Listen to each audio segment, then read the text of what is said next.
It's one of the most iconic rivalries in college football history. National championships, great players, Heisman Trophy winners, tons and tons of NFL players every year, NFL Hall of Famers, and iconic coaches. It's wide right, 2 years in a row, wide right. The first year, it was the number one team in the country versus the number two team in the country.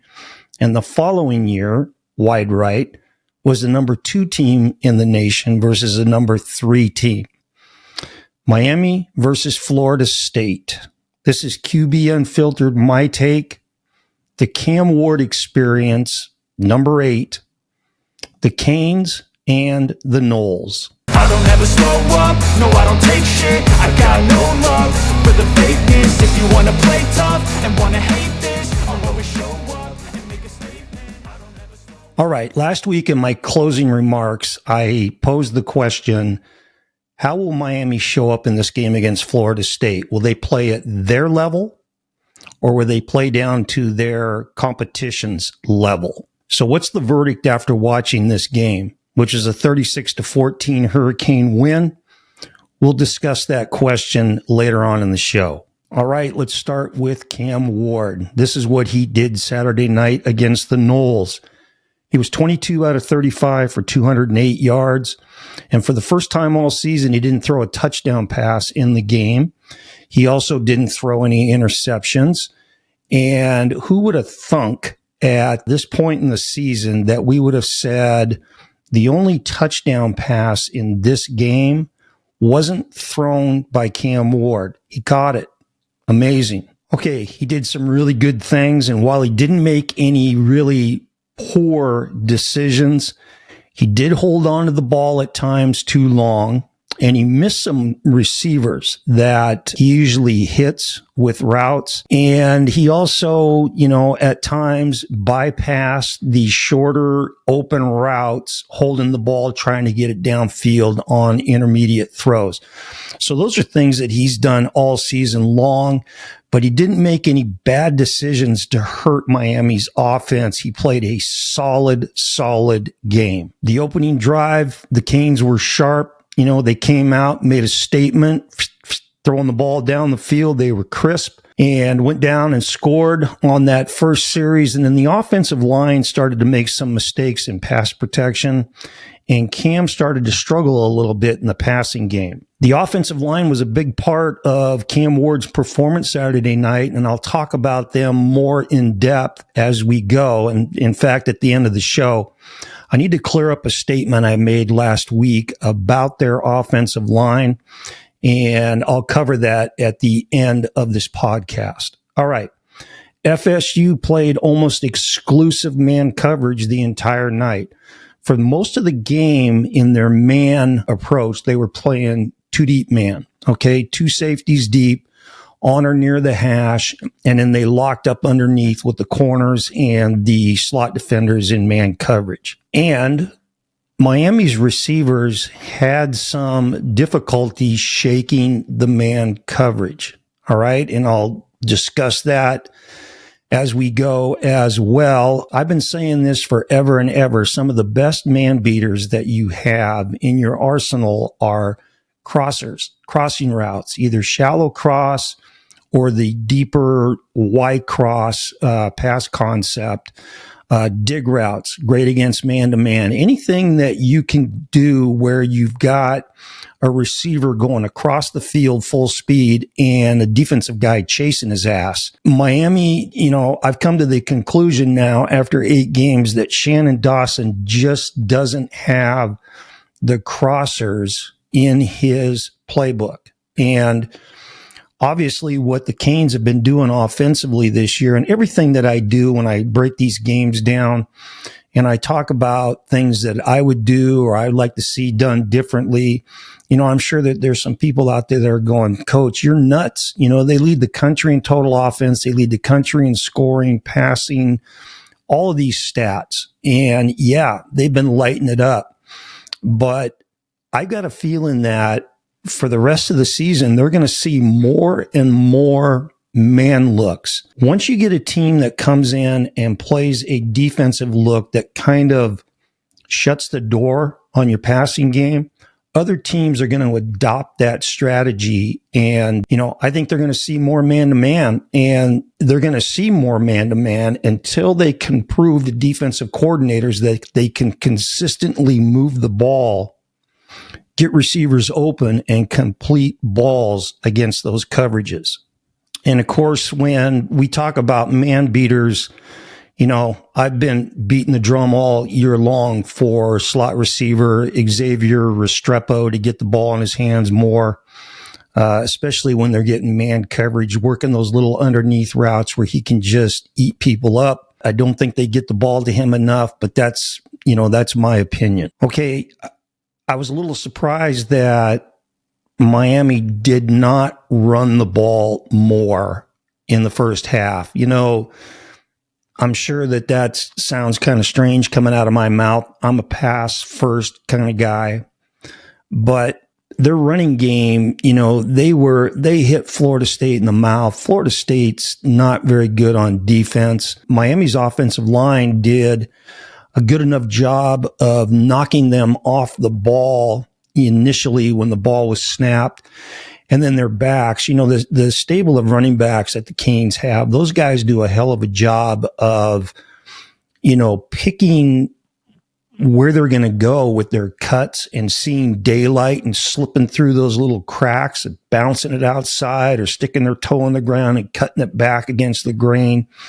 They do a hell of a job with that. And with the inability to consistently pass block up front on the intermediate throws, I was a little surprised that they didn't hang their hat more on the running game. Okay, let's talk about the man coverage and a little bit of my philosophy on this. Again, Restrepo abuses man coverage with underneath routes. We need to get the ball to him more. Now, let me pose this question to you. When you're out there in coverage, you've got the corners, the safeties, and the slot defenders, especially when Miami's in their 4 wide receiver sets. Who are the least talented cover guys in that coverage scheme when you're playing man-to-man? It's the slot defenders, okay? If you're playing a nickel or a dime, meaning you've got an extra or 2 extra corners basically in the game, playing slot defender on your slot receivers, those guys are still backups. All right. Your best cover guys are the 2 dudes that are playing out wide on the outside receivers. So those guys that are playing over the slot receivers are backups. Now, Miami poses a really unique problem for defensive coordinators because against a team that runs the ball as well as Miami does, you have to make a decision, because when you're playing zone coverage, your slot defenders now are run force guys, which means that they're counted on to fold in and help tackle in the running game.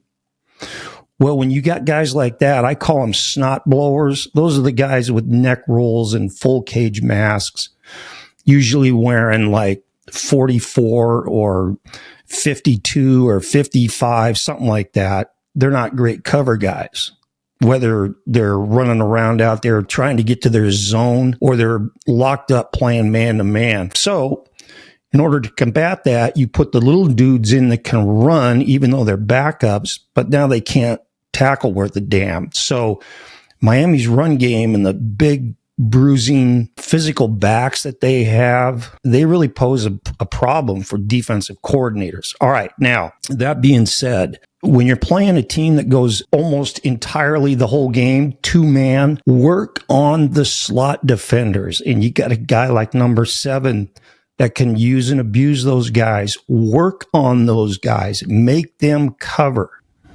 Okay, moving on. For the first time all season, we saw Cam Ward show some frustration. So he went to the bench after, they brought the punt team in and sat on the bench. And through a clipboard or a tablet or something, tossed it, and really showed some frustration.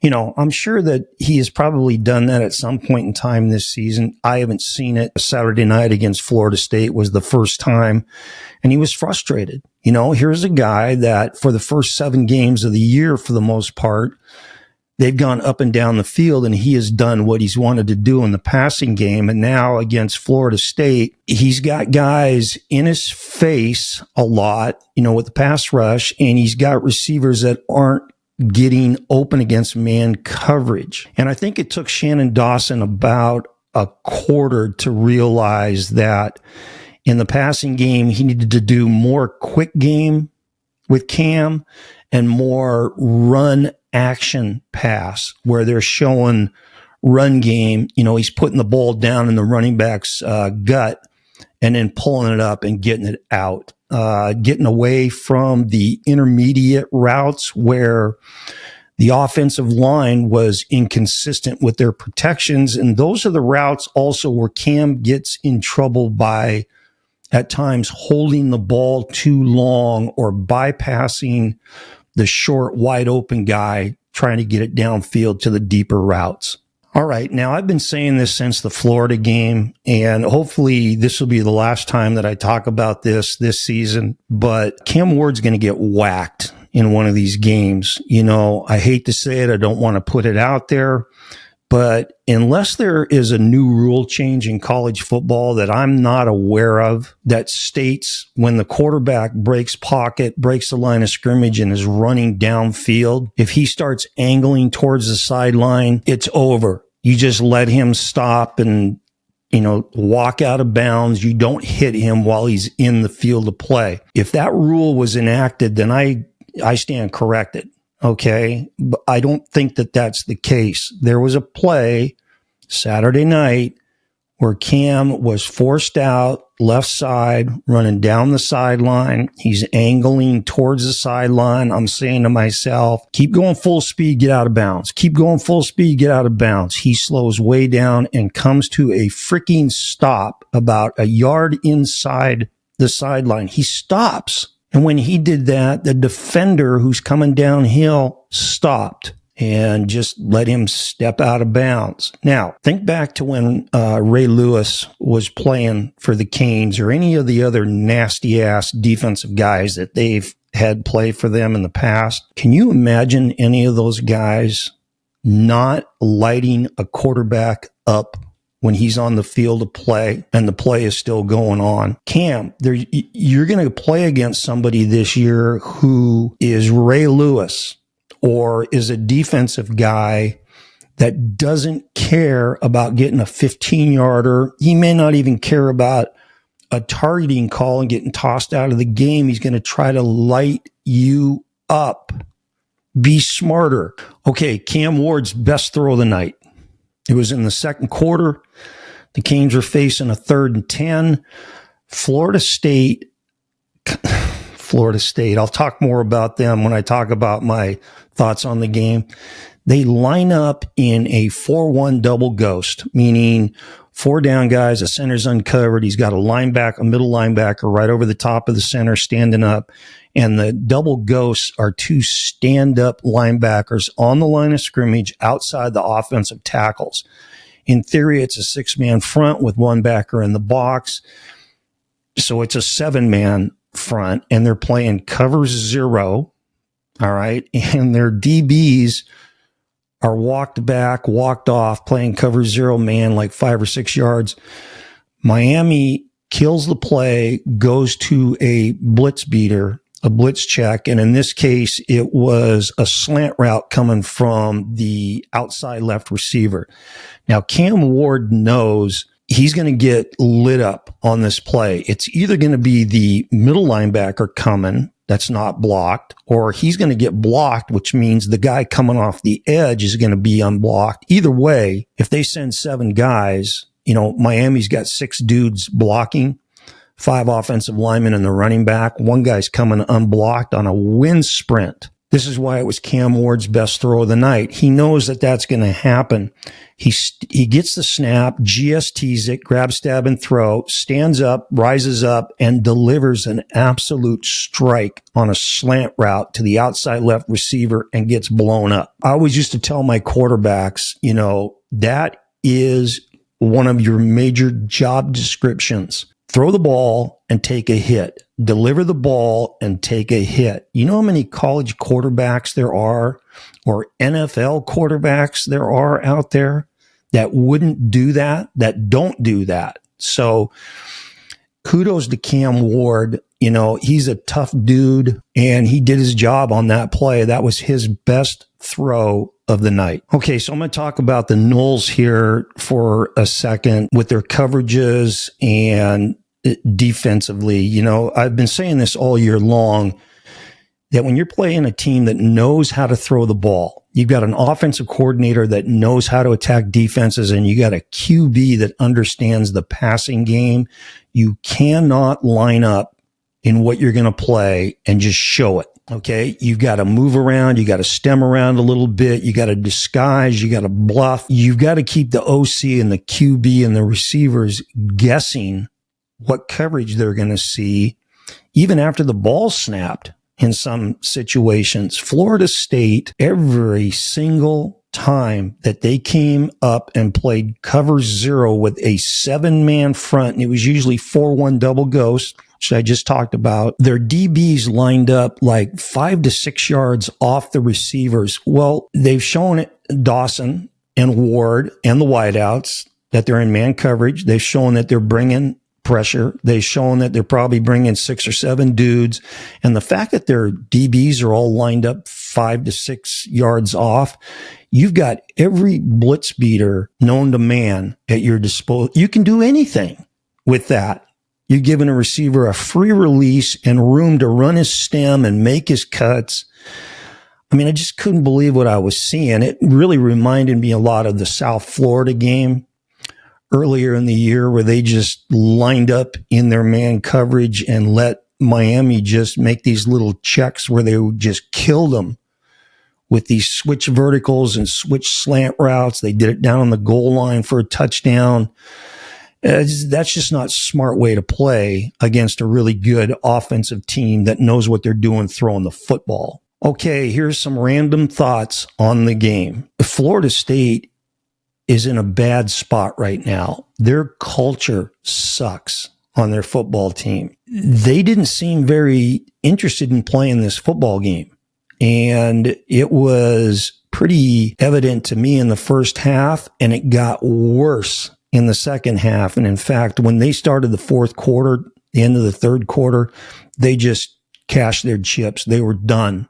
And that's got to be really, really disappointing to Noles fans. There was a shot at halftime, okay, before they left the field to go in the locker room where Mike Norville, the head coach, huddled up the team around him on the field, and they had a close-up of this huddle on TV, and the looks on their players' faces were just amazing to me. Blank stares, disinterested, zero fire, zero focus, zero intensity, and they checked out. It was amazing to see. And, I'm not sure if I'm ever going to understand how you can be a potential high draft pick in the NFL. And I'm talking about a couple dudes for Florida State. I'm not going to mention names or anything. I'll never understand how you can be a potential pick and go out and play a game in college football that you're being evaluated on film, you're being evaluated in person by NFL personnel, and you go out and play half-ass in the game with your effort. That long run that Martinez had in the fourth quarter where he was stopped and they had this stand-up scrum, there were like 6 or 7 dudes for Florida State that wanted no part of even trying to tackle his ass. And this one guy that I'm thinking about, this NFL, stud, he just stopped and watched Martinez just say, get out of my way, slapped a couple guys away, and then just took off and ran for a ways. So, that goes back to the culture part of it. There is a reason why they've won one game this season, and that was totally on display. You can talk about physical performance when the ball's snapped, execution, all that kind of stuff. There is so much that goes into playing football that's right here in your heart, and getting after it and competing and playing hard and playing for your teammates and playing for your coaches and playing for your family. I think they got a lot of guys in their locker room that aren't real concerned about doing that. Okay, Florida State and Mike Norvell, you cannot play musical chairs with your quarterback. That's a recipe for disaster. You cannot play two guys. Make a decision, get a clear-cut starter and a clear-cut backup, and then coach them up. But it can't be where one guy goes in and then you take him out and put the other guy in, and then you take him out and put the other guy back in. That's a bad, bad deal. Okay, when you run punch screens and you're throwing the ball out there on the perimeter, when you catch the ball as a screen receiver, and I'm talking to both teams here, when you catch the ball as the punch screen receiver, stay outside. Make your cut. If you got to cut inside for a step or two, then get back outside. Okay? Use your blocking on those perimeter guys. There were a couple of punch screens in this game where these guys caught the ball and ran back inside at 9 defensive dudes that are running from the box out at them. Can't do that. And speaking of punch screens, it was obvious to me that Florida State went in this game early on in the first quarter and said, we're going to get the ball out there on those quick screens on the perimeter, and we're going to make Miami's secondary tackle our dudes. And they did it. They were picking up yards. Remember those punch screens, even if they don't pick up, 15 yards or so, you pick up 4 or 5 yards. That's an extension of your run play. Plus you're making the defensive linemen now run laterally, trying to chase those guys down. And so it was pretty obvious that they were going to say, let's see the Canes DBs and see if they can tackle, which has been a problem for them this year. But they got away from that. And that was a first quarter strategy that I thought they should have kept doing throughout the game. Miami's offensive line in the first half had, I counted 4 mental busts in their protection scheme, where 1 or 2 of their offensive linemen went the wrong way, blocked the wrong guy, double teamed a defensive lineman and let another defensive lineman come unblocked. You can't do that. And that has happened throughout the season. I'll talk more about that when I discuss the offensive line at the end of this show. But one of those sacks, they had back-to-back sacks in the first quarter. One of those sacks, the second one on the back-to-back sacks, that was on Shannon Dawson or Ward, one of those two guys, because again, it's a situation where Florida State came up in the 4-1 double ghost, 7-man box, cover 0. You know that they're going to bring 6 or 7 dudes, and where Miami checked to a blitz beater every other time that they did this in the game, this play, they didn't check to a blitz beater. Cam Ward had no chance. He started to drop back. The ghost coming from the outside offensive right, off the right tackle, came unblocked, and the right tackle froze and didn't know which guy to block. So the guy that was lined up over him in a 5 shade, which is head up, came B gap, and he was unblocked. So, that was a situation there where that sack was either on Shannon or it was on Cam, but they should have been checking to a blitz beater, which they did throughout the rest of the game. Okay, Florida State's defensive coordinator had a little bit of a rough night. Now, I've talked about the fact that he put his defense in a really bad situation by having them line up in cover 0, playing way off the receivers and showing exactly what they were going to do, and let Miami make their checks to carve them up. But twice in the first half, they were called for having 12 dudes on the field when the ball was snapped. So, that is a coaching issue. Let's not get too cute. Let's make sure that you've got the proper communication on the sideline so that the guys that are supposed to be going in the different packages, they know that they're supposed to go in. And then the dudes that are on the field that are supposed to come off, they know they're supposed to come off. And twice in the first half, they got dinged for 12 guys.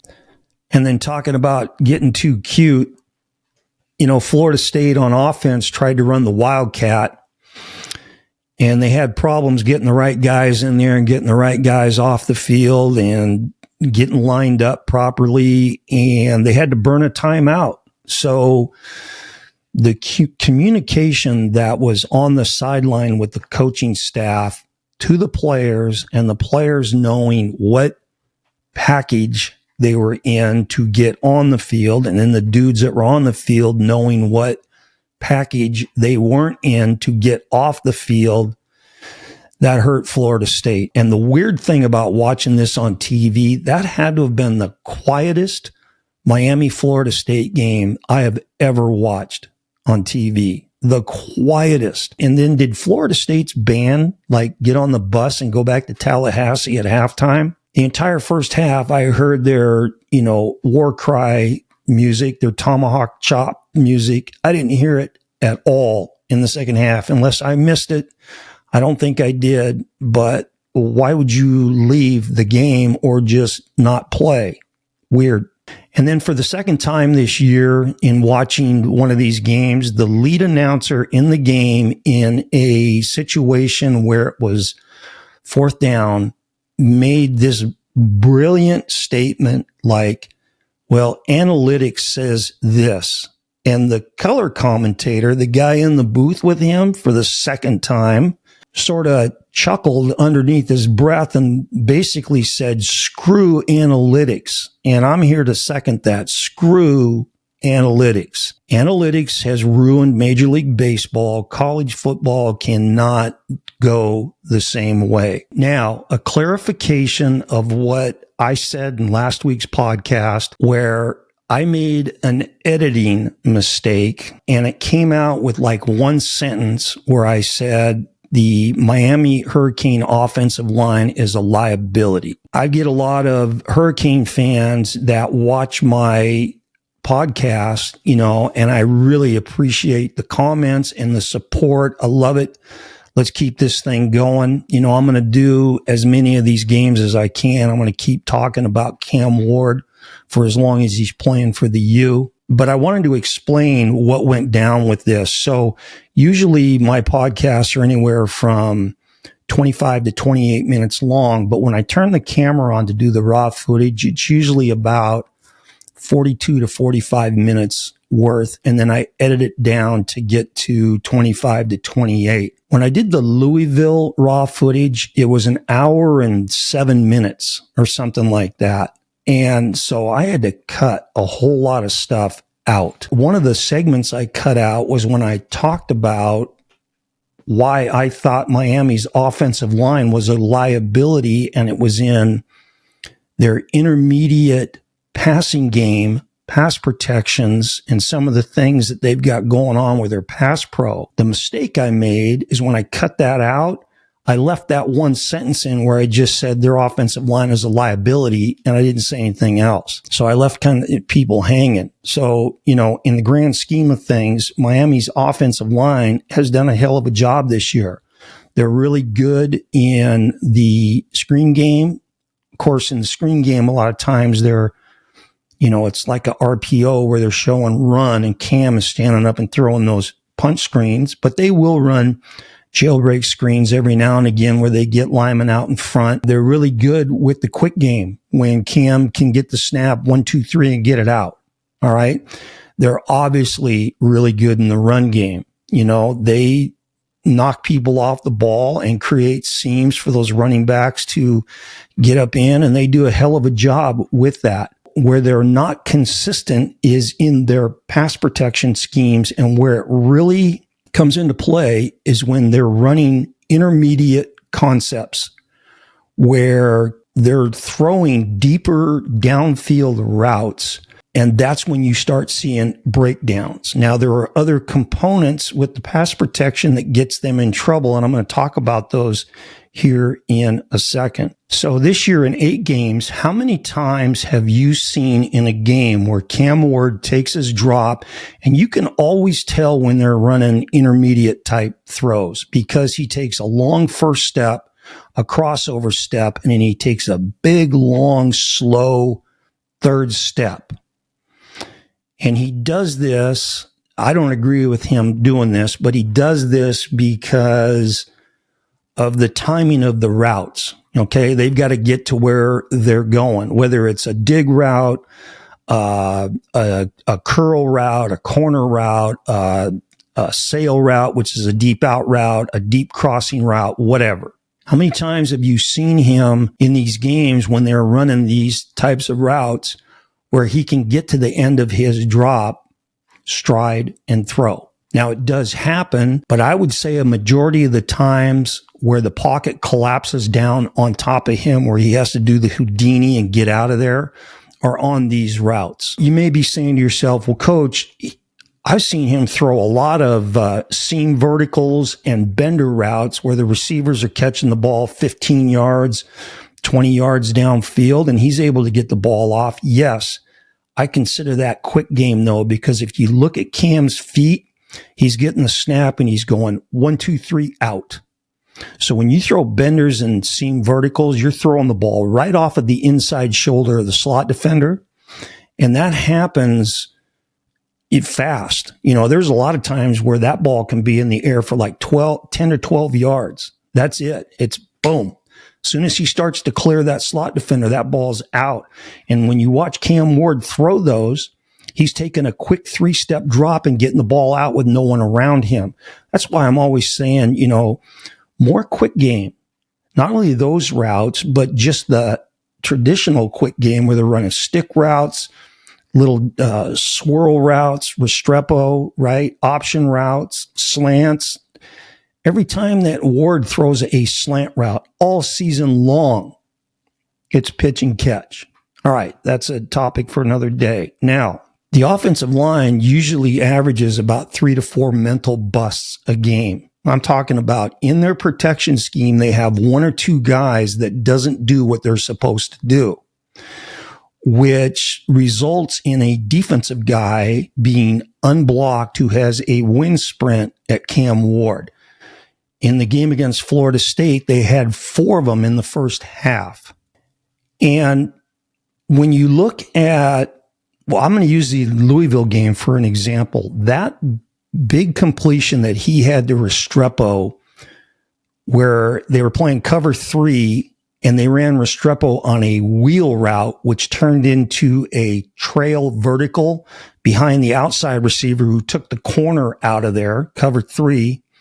And Ward stuck it into Restrepo. He ran the ball down to the 2-yard line. And on the next play, Ward threw the 2-yard slant route for a touchdown. If you go back and look at that play, Shannon Dawson had him do a called roll. So he started to drop and then he rolled. They took the H-back and sealed the M-man on the line of scrimmage.